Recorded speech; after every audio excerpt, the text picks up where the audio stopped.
ॐ अज्ञानतिमिरान्धस्य ज्ञानाञ्जनशलाकया चक्षुरुन्मिलितं येन तस्मै श्रीगुरुवे नमः।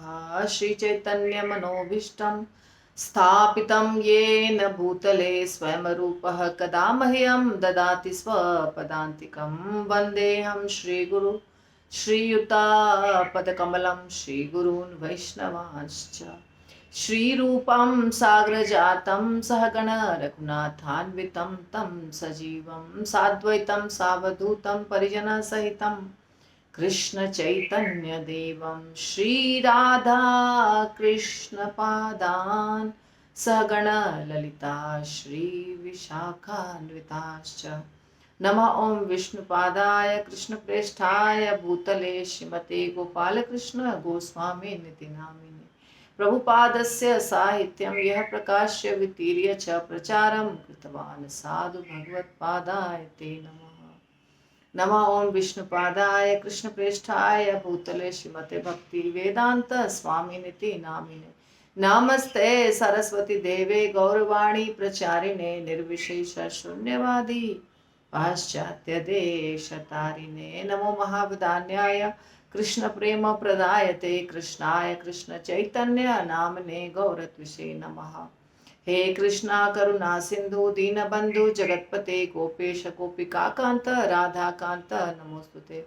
तप्त कांचन गौरांगी श्री राधे वृंदावनेश्वरी वृषभानुसुते देवी प्रणमामि हरिप्रिये।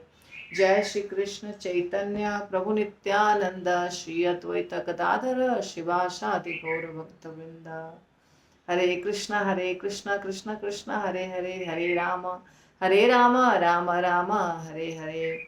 चैतन्य चरितामृत अध्याय 1 जो चल रहा था आदि लीला का हमारा, और उसमें हमने 44 श्लोक कर लिए थे। 45वां गुरु कृष्ण रूप हेनो शास्त्रे प्रमाणे गुरु रूपे कृष्ण कृपा करेन भक्त कर। समस्त शास्त्रों के सुविचारित मत के अनुसार गुरु कृष्ण से अभिन्न होता है। भगवान कृष्ण गुरु के रूप में भक्तों का उद्धार करते हैं। ठीक है, तो बता रहे हैं कि गुरु जो होते हैं, ये सारे शास्त्र कहते हैं कि गुरु कृष्ण से अलग नहीं है, सेम है। गुरु और कृष्ण दोनों सेम है। क्यों, कैसे, इसका उदाहरण मैंने आपको पिछली बार बताया था कि एक छोटा सा कांस्टेबल है और एक प्रेसिडेंट है। तो कांस्टेबल क्या है, उसका प्रतिनिधि। तो गुरु है प्रतिनिधि। शिष्य को समझना चाहिए कि गुरु ही कृष्ण के समान है, हालांकि गुरु अपने को कृष्ण नहीं मानते हैं। ठीक है। आचार्यम मम विजानीयात् वमन्यते करहिचित न मर्त्य बुद्धया श्रूयेत सर्वदेवमयो गुरु। ये श्लोक श्रीमद् भागवतम का है। मैंने आपको कहा था कि कुछ श्लोक श्रीमद् भागवतम से कोट करते हैं कृष्ण दास कविराज गोस्वामी, और कुछ भगवत गीता से भी कोट करते हैं। तो ये भागवतम का श्लोक है, 11 कैंटो 17 अध्याय और 27 नंबर श्लोक है। इसका अर्थ है, आचार्य को मेरा ही स्वरूप समझना चाहिए और किसी भी तरह से उसका अपमान नहीं होना चाहिए। उसे सामान्य व्यक्ति मानकर उससे ईर्ष्या नहीं करनी चाहिए, क्योंकि वह समस्त देवताओं का प्रतिनिधि होता है। आचार्य यानी जो शिक्षा देते हैं, जो अपने आचरण के माध्यम से सिखाते हैं। कई बार भक्तों को लगता है कि ये सही है कि आचार्य गुरु जो होते हैं, आचार्य जो होते हैं, वो भगवान के समान होते हैं। ये तो शास्त्र बोलता है, इसलिए सही है। पर हमारे जो गुरु हैं उसमें तो दोष है, वो तो उसमें तो गुरु वाला कोई गुण ही नहीं है, ऐसा सोचते हैं भक्तगण, और उसके बाद वो बहुत सारा अपराध करते हैं।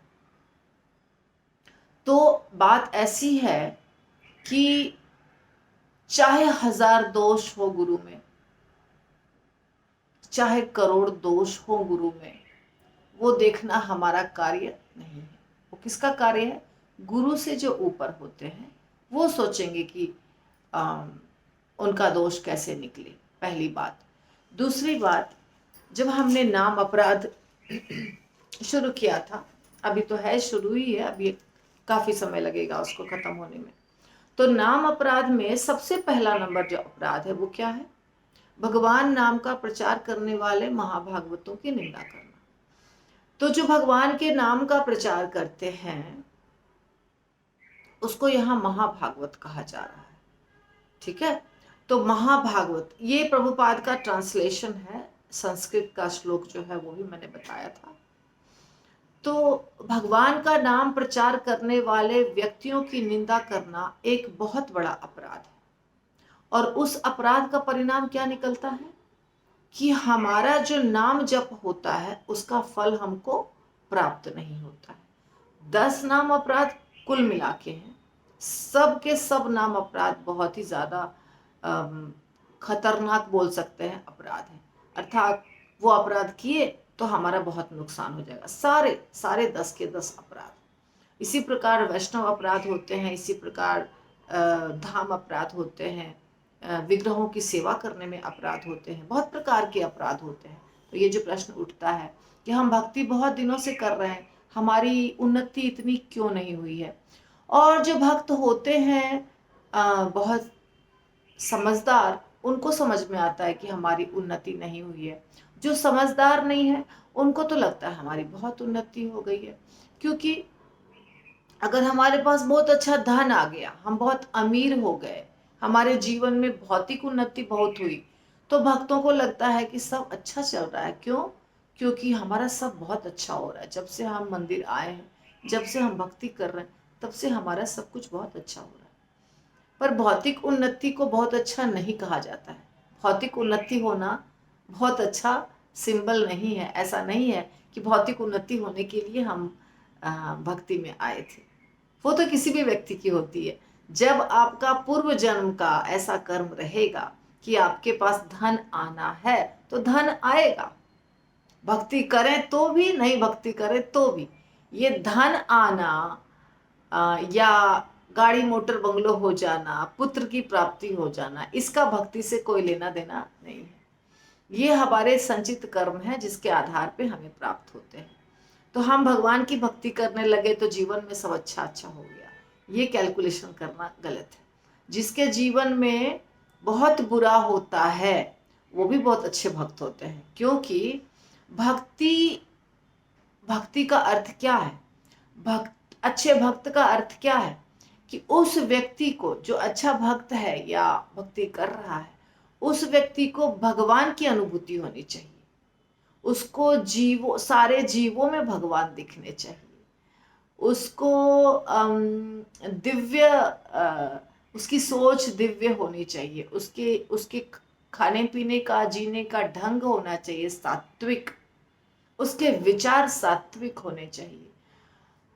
उसका जो जितने भी दूसरे भक्त होते हैं उसके प्रति उसका भाव आदर और सम्मान देने वाला होना चाहिए। ये सब है भक्ति की प्रगति। ना कि हमारे बैंक में बहुत पैसा आ गया। हमारे बैंक में बहुत पैसा आ गया इसका अर्थ हम बहुत अच्छे भक्त हैं और सब बहुत अच्छा चल रहा है, ये सोच बिल्कुल गलत है। बिल्कुल बिल्कुल गलत है। तो जो यहाँ पे श्लोक बता रहे हैं भागवतम का कोट करके कृष्णदास कविराज गोस्वामी, वो ये बता रहे हैं कि आचार्य जो होते हैं वो कृष्ण के समान होते हैं। ये श्रीमद् भागवतम भी बता रहा है। ठीक है, वो प्रतिनिधि होते हैं, सारे देवताओं के प्रतिनिधि होते हैं। उनसे कभी भी ईर्ष्या नहीं करनी चाहिए, उनका कभी भी अपमान नहीं करना चाहिए। ठीक है, शिक्षा गुरु के तजानी कृष्ण रस स्वरूप, अंतर्यामी भक्त श्रेष्ठ एई दुई रूप। तो शिक्षा गुरु की बात यहाँ हो रही है। शिक्षा गुरु को कृष्ण के स्वरूप के समान समझना चाहिए। भगवान कृष्ण स्वयं को परमात्मा रूप में तथा सर्वश्रेष्ठ भगवत भक्त के रूप में प्रकट करते हैं। तो कलयुग में स्पेशली, जब कलयुग चल रहा है तो भगवान स्वयं नहीं आ जाएंगे। वैसे किसी भी युग में भगवान फट से चले नहीं आते हैं। जब उनका कोई बहुत बहुत बहुत बड़ा भक्त जब किसी मुसीबत में पड़ता है, वहां जरूरत होती है भगवान की, और साथ साथ में एक साथ बहुत सारे कार्य भगवान को करने होते हैं, तब भगवान प्रकट होते हैं। ऐसे भगवान हमेशा अपने प्रतिनिधि को भेजते हैं, जिसको हम गुरु कहते हैं। तो क्यों भेजते हैं? क्योंकि जितने जीवात्मा इस दुनिया में भटक रहे हैं उन सबको समझा कर, बुझा कर, सिखा कर, शुद्ध बनाकर, जैसे कहते हैं नहीं, कोई पेड़ है, वो पेड़ अपने आप बड़ा हो रहा है, कैसे बड़ा होगा? कोई टहनी इतनी बड़ी, कोई टहनी इतनी बड़ी, टेढ़ा मेढ़ा, जंगली। जंगल का पेड़ देखा है ना, सुना है, पिक्चर में, टीवी में देखा है। जंगल के पेड़ कैसे बड़े होते हैं? कोई भी तरीके से बड़े होते हैं। पर यदि माली है उस गार्डन में तो काट छांट के एक शेप में रखता है। इसी प्रकार मनुष्य कुछ भी सोचते हैं, कुछ भी करते हैं, कुछ भी खाते हैं, कुछ भी कैसे भी बड़े होते हैं। गुटखा खाना, शराब पीना, गंदी गंदी सारी आदतें होती हैं, और समाज में आपको कोई शिक्षा देने वाला नहीं होता। जो समाज है, ये समाज को आपसे कोई मतलब नहीं है। आप भगवत धाम जाएं, इससे कोई मतलब नहीं। आपके कष्ट दूर है, इससे कोई मतलब नहीं।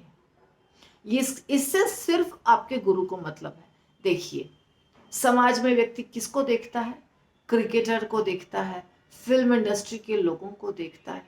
इन्हीं लोगों को देखते हैं ना, अच्छे कपड़े पहने हुए हैं, बहुत स्टाइल में जी रहे हैं, बहुत धनवान है, बड़ी बड़ी गाड़ी चला रहे हैं, तो सब लोग उन्हीं को देखते हैं।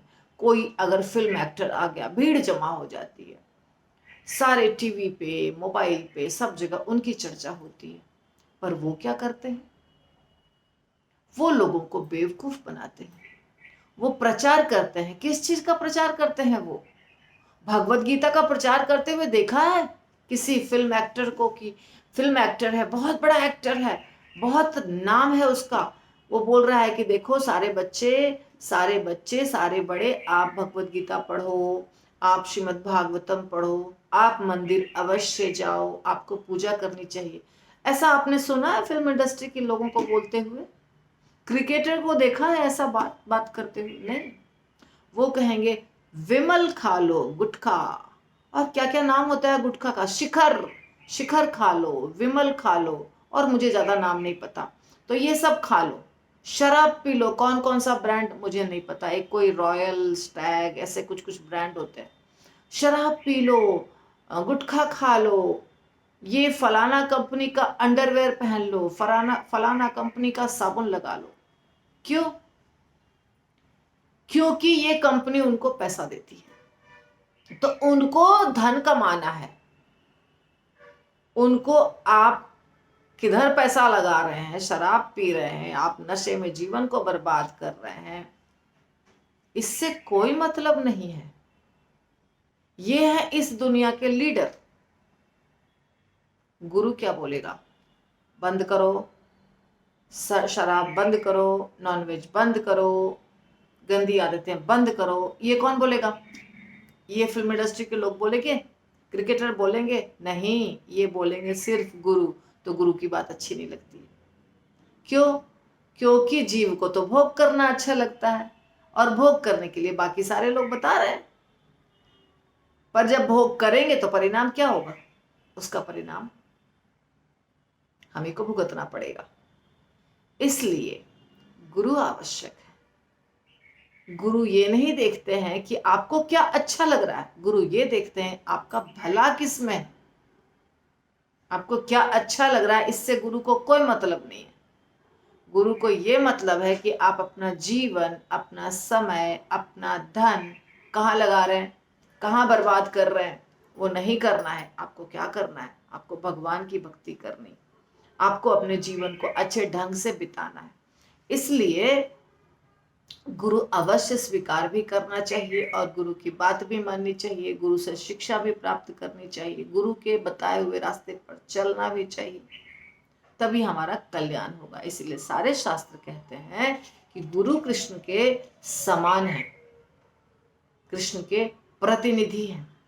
साफ साफ लिखा है, शिक्षा गुरु के तो जानी कृष्ण र स्वरूप। शिक्षा गुरु को कृष्ण का स्वरूप समझना चाहिए। अंतर्यामी भक्त श्रेष्ठ ए दुई रूप, क्योंकि भगवान कृष्ण स्वयं को परमात्मा रूप में और गुरु के रूप में आपके सामने प्रेजेंट करते हैं। ठीक है, तो हे प्रभु, दिव्य कवि एवं आध्यात्मिक विज्ञान के वेत्ता ब्रह्मा जैसी दीर्घायु पाकर भी आपके प्रति अपनी कृतज्ञता को पूरी तरह व्यक्त नहीं कर सकते, क्योंकि आप दो रूपों में, बाहर से आचार्य के रूप में, अंदर से परमात्मा की तरह देहधारी जीवों को अपने पास आने के लिए निर्देश देने हेतु प्रकट होते हैं। ये भी श्रीमद् भागवतम का श्लोक है, मैंने नहीं पढ़ा। तो ये श्लोक क्या बता रहा है कि आप, हे प्रभु, आप क्या हैं? आपके कृतज्ञता को, आप अपनी कृतज्ञता को हम पूरी तरह से व्यक्त नहीं कर सकते, क्योंकि आप इतने ज़्यादा हमारे लिए इतना ज़्यादा करते हैं कि आचार्य के रूप में आप आते हैं, परमात्मा के रूप में आप हमारे हृदय में बैठे रहते हैं और सारे जीवों को आप निर्देश करते रहते हैं कि उसे क्या करना चाहिए। तेषां सतत युक्तानां भजतां प्रीति पूर्वकं ददामि बुद्धि योगम तम येन माम उपयन्ति ते। ये भी श्लोक कोट किया है कि जो लोग निरंतर सतत यानी हमेशा युक्ति पूर्वक क्या करते हैं? भजन करते हैं मेरा। भजन करने का मतलब क्या होता है? भजन करने का मतलब करताल लेके भजन करना, मृदंग लेके भजन करना नहीं होता है। भजन शब्द जो है ना, ये संस्कृत का भज धातु से आया है। इसका अर्थ होता है सेवा करना। क्या अर्थ होता है? भक्ति का अर्थ होता है सेवा करना। भक्ति का अर्थ सिर्फ पढ़ाई करना नहीं होता है, सिर्फ माला करना नहीं होता है। सेवा अवश्य करनी चाहिए हमें। सेवा किसकी करनी चाहिए? वैष्णवों की सेवा, गुरु की सेवा, भगवान की सेवा, सबकी सेवा करनी चाहिए। ये है भक्ति का अर्थ। ठीक है, तो भगवान ज्ञान देते हैं। जो व्यक्ति प्रयत्न करता रहता है उसे भगवान ज्ञान देते हैं, जिससे वो भगवान के पास पहुंच जाता है। यथा ब्रह्मणे भगवान स्वयं भावितवान। स्वयं भगवान ने ब्रह्मा जी को शिक्षा दी थी और उन्हें स्वरूप सिद्ध बनाया था। ज्ञानम परम गुह्यम ये में यद विज्ञानम समन्वितम सरहस्यम तदंगम च गृहाण गदितम मया। मैं जो तुमसे कहूं उसे ध्यान पूर्वक सुनो, क्योंकि मेरे विषय का दिव्य ज्ञान न केवल वैज्ञानिक है अपितु रहस्यों से भी पूर्ण है। रहस्यों से भी पूर्ण है। ये भी श्रीमद् भागवतम का श्लोक है। तो अभी कृष्णदास कविराज जिन्होंने 14 श्लोक दिए शुरू में, उन श्लोकों को और भी दिया, पर 14 श्लोक जो थे बहुत ही महत्वपूर्ण थे। उसके बाद भगवान के बारे में 3 श्लोक दिए। ऐसे कुल मिलाकर 17 श्लोक दिया उन्होंने। तो उन्होंने खुद वो सारे श्लोक बोले, पर उन श्लोकों को सिद्ध करने के लिए, साबित करने के लिए प्रमाण दिया है भागवतम से, ताकि कोई ये नहीं कहे चैतन्य चरितामृत तो आजकल के व्यक्ति का लिखा हुआ है, हम उसको क्यों मानेंगे। पर श्रीमद् भागवतम को तो हर व्यक्ति मानता है, व्यास देव जी के द्वारा लिखित है। इसलिए कृष्णदास कविराज अपने सारे वचनों को श्रीमद् भागवतम के द्वारा साबित करके बताते हैं कि जो मैं कह रहा हूं वो भागवतम में लिखा गया है। तो यहाँ भी भागवतम का श्लोक कोट किया है, 2.9.31 है। प्रभुपाद ने नहीं बताया है, पर यह है श्रीमद् भागवतम का चतुश्लोकी भागवतम, उसमें से शायद कोट किया है। तो इसलिए कहते हैं कि मैं जो तुम्हें ज्ञान दे रहा हूँ वो सिर्फ दिव्य ज्ञान नहीं है, वो विज्ञान है, रहस्यों से पूर्ण है। उसको सुनो, ध्यान पूर्वक सुनो। मेरी अहेतुकी कृपा से तुम्हें मेरे व्यक्तित्व, स्वरूप, गुण, लीला संबंधी सत्य के बारे में सारा प्रकाश प्राप्त हो जाएगा। ये 4 श्लोक है जिसको चतुश्लोकी भागवतम कहते हैं। 4 श्लोकों में भगवान ने ब्रह्मा जी को ज्ञान दिया था। ठीक है, तो ये ज्ञान चतुश्लोकी भागवतम कहलाता है। 4 ही श्लोक है पर पूर्ण ज्ञान उसके अंदर है। तो पहला श्लोक है जो मैंने आपको पहले कह के सुनाया, ज्ञानम परम गुह्यम में यद विज्ञान समन्वितम सरहस्यम तदंगम च गृहान गदितम मया। उसके बाद वाला श्लोक है यावान अहम यदा भावो यद्रूप गुण कर्मकः तथैव तत्व विज्ञानमस्तु ते मत अनुग्रहात्। मेरे अहेतु की कृपा से तुम्हें मेरे व्यक्तित्व, मेरा स्वरूप, गुण, लीला संबंधी सत्य के बारे में सारा प्रकाश प्राप्त हो जाएगा। ब्रह्मा जी को भगवान ने शिक्षा दी, उनको दीक्षा दी, सब कुछ बताया भगवान ने कि वो कौन है, सब कुछ उनकी लीलाएं, सब कुछ। तो इसलिए ब्रह्मा जी ब्रह्म संगीता भी बोले, उन्होंने ब्रह्म संगीता की रचना की या उन्होंने सृष्टि की। जो सृष्टि की ब्रह्मा जी ने कैसे सृष्टि की, भगवान ने उनको ज्ञान दिया, भगवान से ज्ञान प्राप्त करके उन्होंने सृष्टि की पूरी। क्योंकि जब पहले वो जन्मे तो उनको तो कुछ भी पता नहीं चल रहा था कि मुझे करना क्या है, मैं कौन हूँ, मेरा कर्तव्य क्या है। तब भगवान ने उन्हें ज्ञान दिया, तो फिर उन्हें ज्ञान हो गया। ज्ञान तो था, भूल गए थे, तो भगवान ने ज्ञान उनको दिया, याद दिलाया। ब्रह्मा तो कोई साधारण व्यक्ति नहीं बनता है, ब्रह्मा में गुण होते हैं, फिर भी जब नया शरीर प्राप्त होता है तो उन्हें याद नहीं रहता है कि उन्हें क्या करना है। तो भगवान याद दिलाए 4 श्लोक के माध्यम से। तो ये दूसरा श्लोक हो गया। तीसरा श्लोक जो है अहम एवा समेवाग्रे नान्यद्य तत् ना अन्यत यत सत्परम पश्चात अहम यदेतच्च यो अवशिष्येत सोऽस्म्यहम्। देखिए ये संस्कृत के श्लोक हैं जो एक साथ बड़े बड़े लिखे हुए हैं, और ये जो पहले का चेतन चरितामृत है इसमें कुछ भी ठीक से दिया हुआ नहीं है। अभी फिर नया जो आया है उसमें सब सही तरीके से, नया एडिशन आया जो है उसको बहुत एडिटिंग करके लाया गया। तो पहले का बुक कभी नहीं खरीदी, उसमें बहुत सारी गड़बड़ियाँ। तो कह रहे हैं भगवान सृष्टि के पूर्व केवल मैं ही विद्यमान था। भगवान कृष्ण कह रहे हैं कि सृष्टि जब हुई उसके पहले सिर्फ मैं था अकेले, और किसी भी स्थूल, सूक्ष्म या आदि घटना का अस्तित्व नहीं होता, कुछ भी नहीं होता है, सिर्फ मैं अकेले होता हूँ। सृष्टि के बाद मैं ही हर वस्तु में विद्यमान रहता हूँ, और प्रलय के बाद मैं ही शाश्वत रूप से बचा रहता हूँ। तो भगवान कह रहे हैं कि मैं अकेले था और बाद में भी मैं अकेले ही रहूंगा। ये सब कुछ मैंने बनाया है और बाद में सब कुछ समाप्त हो जाएगा, तो मैं अकेले ही रहूंगा, पहले भी मैं अकेले ही था। ऐसा भगवान कृष्ण ब्रह्मा जी को बता रहे हैं।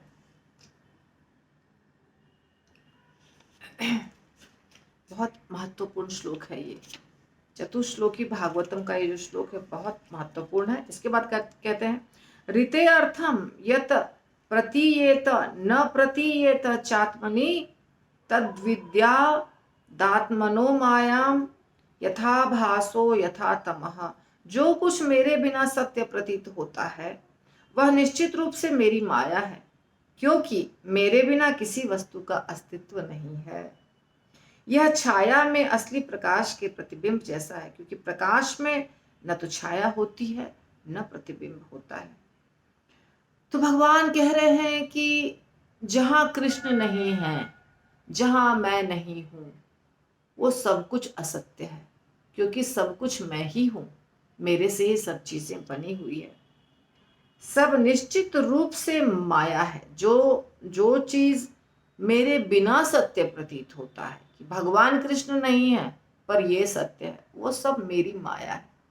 भगवान के कारण ही भगवान ही वो माया दिखाते हैं जो लोग भ्रमित हो जाते हैं और जो कहते हैं कि कृष्ण सत्य ही नहीं है, कृष्ण है ही नहीं है, वो कृष्ण के ही माया में। यह छाया में असली प्रकाश के प्रतिबिंब जैसा होता है, क्योंकि प्रकाश में न तो छाया होती है न प्रतिबिंब होता है। सच बात है। अगर बहुत तेज प्रकाश है तो वहां कोई छाया नहीं, कोई शैडो नहीं, कुछ नहीं। क्यों? क्योंकि प्रकाश में ये सारी चीजें नहीं होती। लेकिन प्रकाश के द्वारा ही, जहां प्रकाश नहीं रहता है वहां ही छाया दिखता है, पर वो प्रकाश के माध्यम से ही असली प्रकाश के प्रतिबिंब जैसा होता है। अगर छाया को दिखना है तो भी थोड़े प्रकाश की जरूरत पड़ती है, लेकिन जब पूर्ण प्रकाश है तो कोई छाया नहीं दिखता है, सब कुछ, सब जगह केवल प्रकाश ही प्रकाश है। तो इसी प्रकार भगवान कह रहे हैं कि जब मैं हूं तो सब कुछ है, और यदि कहीं मैं नहीं हूं तो समझ जाओ मेरी माया है। यथा महांति भूतानि भूतेश्चा वचस्वनु प्रविष्टान्य प्रविष्टानि तथा तेषु न तेषु अहम। जिस प्रकार भौतिक तत्व सारे जीवों के शरीरों में प्रवेश करते हैं फिर भी उनके बाहर रहते हैं, उसी तरह मैं सारी भौतिक सृष्टियों के भीतर विद्यमान रहता हूँ, फिर भी मैं उनके भीतर नहीं रहता।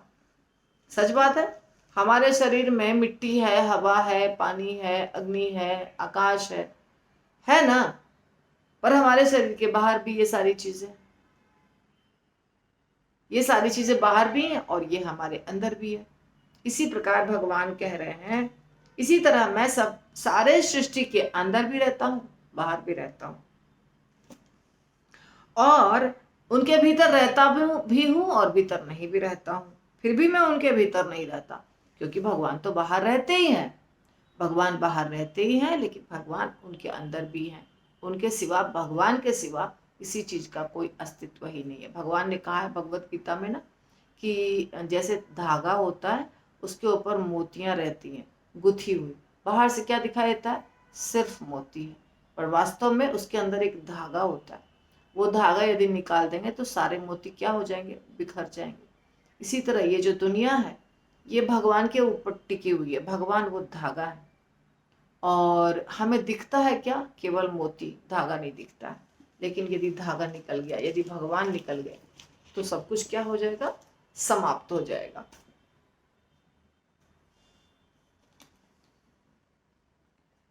एतावदेव जिज्ञासं तत्व जिज्ञासुनात्मनः अन्वय व्यतिरेकाभ्याम यत् स्यात् सर्वत्र सर्वदा। देखिए, आपको लग रहा होगा कि माता जी ने क्या शुरू कर दिया, बहुत डिफिकल्ट। शुरू में लगेगा डिफिकल्ट, मगर बाद में बहुत आनंद आएगा। चैतन्य चरितामृत में चैतन्य भागवत से भी ज्यादा आनंद है। आपने चैतन्य भागवत एंजॉय किया है, ठीक है, बाद में हम चैतन्य भागवत भी लेंगे, पर चैतन्य चरितामृत में बहुत सारी ऐसी चीजें हैं जो चैतन्य भागवत में नहीं है। इसलिए खास करके पहला स्कंद ही है जिसमें बहुत गूढ़ तत्व का वर्णन आएगा थोड़े समय के बाद, तो आप बहुत एंजॉय करेंगे चैतन्य चरितामृत को, इसलिए ध्यान पूर्वक सुनते रहिए। हम अगर समझना चाहते हैं कि कृष्ण कौन है, गौरांग महाप्रभु कौन है ना, राधा रानी कौन है,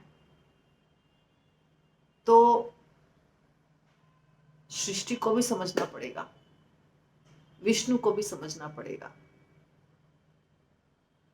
तब मजा आएगा कि हाँ कृष्ण कौन है।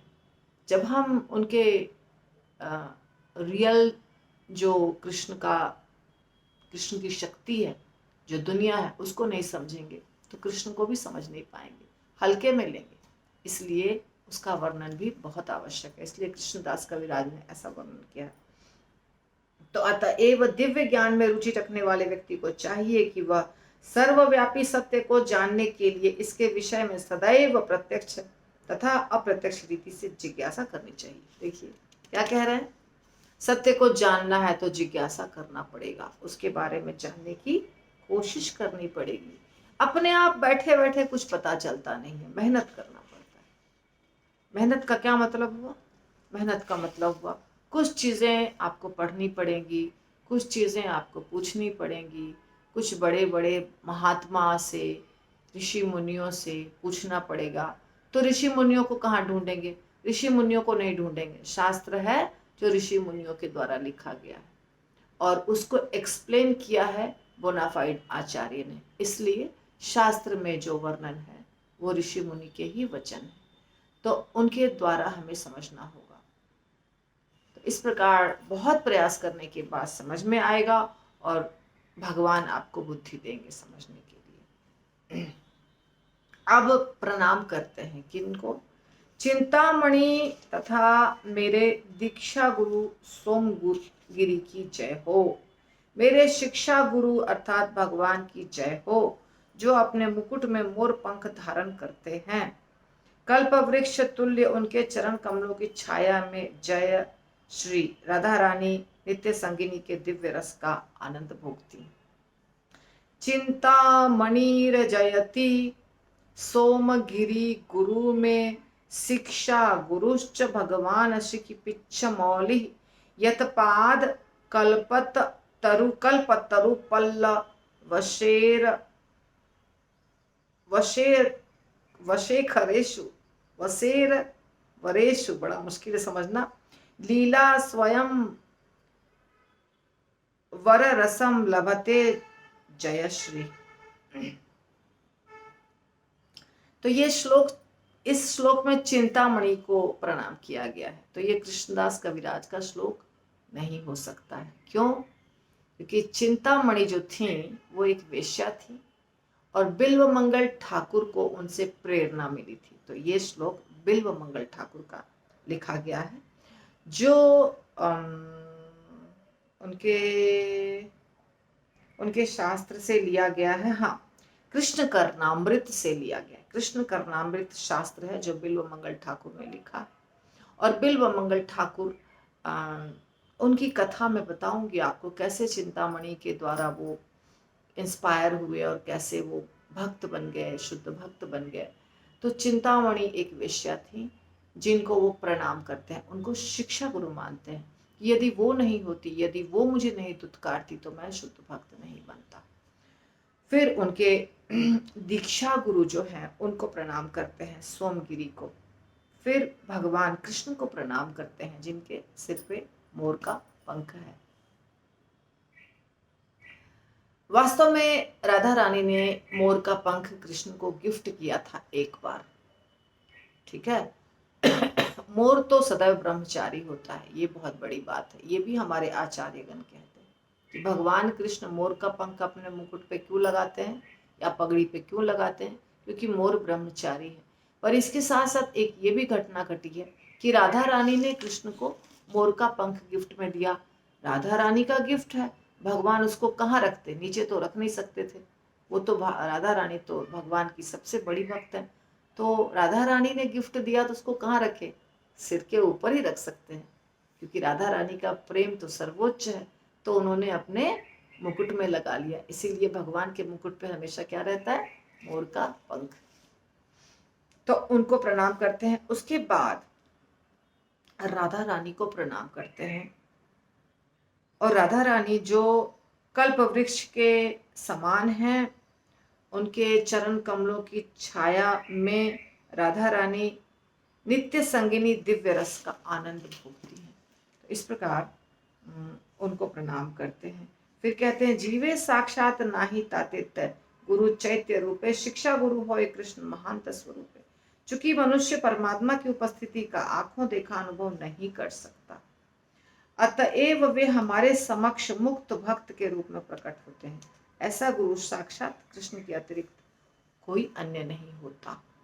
तो भगवान तो सीधा आएंगे भी नहीं, आएंगे तो हमें दिखेंगे भी नहीं, दिखेंगे तो भी हम समझ नहीं पाएंगे, और हमारी आंखें भी नहीं है वैसी जो हम भगवान को दर्शन कर पाए या भगवान को देख पाए। इसलिए भगवान किसके रूप में आते हैं, गुरु के रूप में आते हैं। और यहाँ बार बार शिक्षा गुरु बताया जा रहा है, दीक्षा गुरु नहीं, शिक्षा गुरु। हमारा जो गौड़ीय वैष्णव परंपरा है उसमें शिक्षा गुरु का बहुत बड़ा महत्व है। हमारी परंपरा शिक्षा गुरु की परंपरा है, दीक्षा गुरु की परंपरा नहीं है।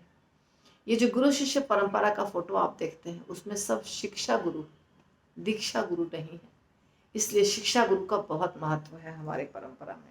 तो यहाँ पर भी शिक्षा गुरु को प्रणाम किया जा रहा है। कह रहे हैं कि शिक्षा गुरु जो है वो सीधे कृष्ण के समान है, यानी कृष्ण शिक्षा गुरु बनकर आते हैं। तो वैसे तो रुकने का मन नहीं करता है, लेकिन रुकना पड़ेगा 34 मिनट्स। तो अगले क्लास में श्रील प्रभुपाद की जय, चैतन्य चरितामृत की जय, कृष्णदास कविराज गोस्वामी की जय, गुरु महाराज की जय।